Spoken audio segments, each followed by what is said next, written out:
সবাই তো মুড়ি মাখা পারে না, হাতের যে একটা জোশ আছে এই জোশটা অনেকে হাতে আসে না। আলহামদুলিল্লাহ এটা দিয়ে নারায়ণগঞ্জ বাড়ি ঘর করছি, জায়গা জমিন করছি। ওয়ালাইকুম আসসালাম রহমতুল্লাহ। আমার এখানে মুড়ি ভর্তা পাওয়া যায় মুরগির গিলাগুলি দিয়া, মুরগির কাটি কাবাব দেয়া, গরুর তিল্লি বোনা দিয়া, গরুর ক্যাপসা বোনা দিয়া, ডিম দিয়া। এটা দিয়ে হলো আপনার কাটি কাবাব দিয়ে হলো আপনার মুড়ি 50 টাকা। এটাতে যা দেখেন সব মুরগির পিস। এটাতে আপনার শসা গাজর কিছুই নেই, গেল যা দেখেন মুরগির পিস আপনার 30 টাকা। ঠিক আছে, অন্যখানে তো শসা গাজর থাকে, আমি ডাইরেক্ট মুরগির পিস। এটা হলো তিল্লি বোনা, এটা গরুর তিল্লি বোনা, এটা পিস হলো 30 টাকা। এই যে তিল্লি, হ্যাঁ পিস 30 টাকা। এটা হলো মুরগির গিলা, গিলার পিস হলো 10 টাকা, আর কলিজির পিস হলো 30 টাকা।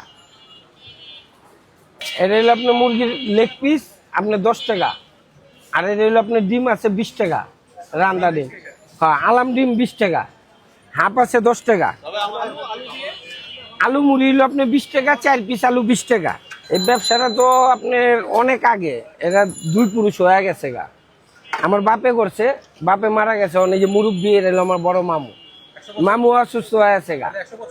পাকিস্তান পিউডের ব্যবসা, এটা 60 বছর উপরে হয়, একদম ব্রিটিশ আমলে মনে করেন বাপে এই ব্যবসা করে। আর অন্য কোনো ব্যবসা নেই গা।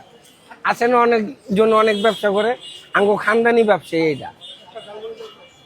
এই যে বাপের তো আমরা শিখছি, আমার মামু শিখছে, মামু ওই যে অসুস্থ হয়েছে অনেক যে আমরা শিখতেছি, এইভাবে দিন পর দিন চলে যাবো গা এই ব্যস্ত ব্যস্ত।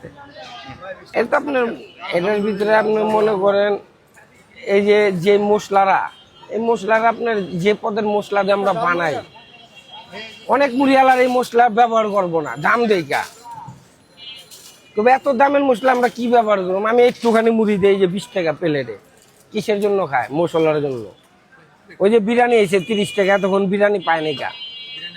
আবার এই যে বিরিয়ানি এসে, এই যে আইসে বিরিয়ানি 30 টাকা তেহারি,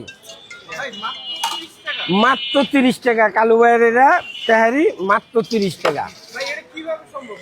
আমার দোকান ভাড়া নেই গা, আমার কোনো বাবুর্চির কোনো খরচ নেই গা, আমি বাবুর্চি আমি বিক্রি করি, আমার কোনো দোকান ভাড়া নেই গা।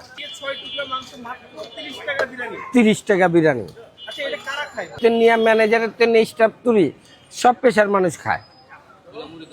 200 প্যাকেট বিক্রি হয়, 10 কেজি রাইস বিক্রি করি আমি। হ্যাঁ আলহামদুলিল্লাহ, তারপর লাভ হয়। 25 কেজি মুড়ি বিক্রি করি, 25 কেজি মুড়ি বিক্রি হয়, 2.5 বস্তা মুড়ি বিক্রি করি 25 কেজি, মাঝে মাঝে 27-28 কেজি জায়গা। আলহামদুলিল্লাহ এটা দিয়ে নারায়ণগঞ্জ বাড়ি ঘর করছি, জায়গা জমিন করছি দীর্ঘ। আমি 22 বছর বিদেশ করছি, আমি 22 বছর সৌদি আরব করছি। করার পরে আসার পরে অন্য ধরনের ব্যবসা বাণিজ্য করে মাইটের খাওয়ার পরে আবার এই খানদানি ব্যবসায় চালু করছি।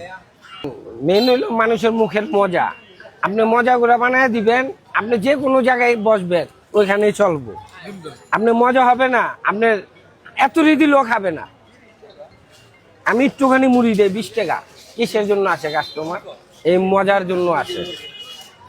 সবাই তো মুড়ি মাখা পারে না, হাতের যে একটা জোশ আছে এই জোশটা অনেকে হাতে আসে না।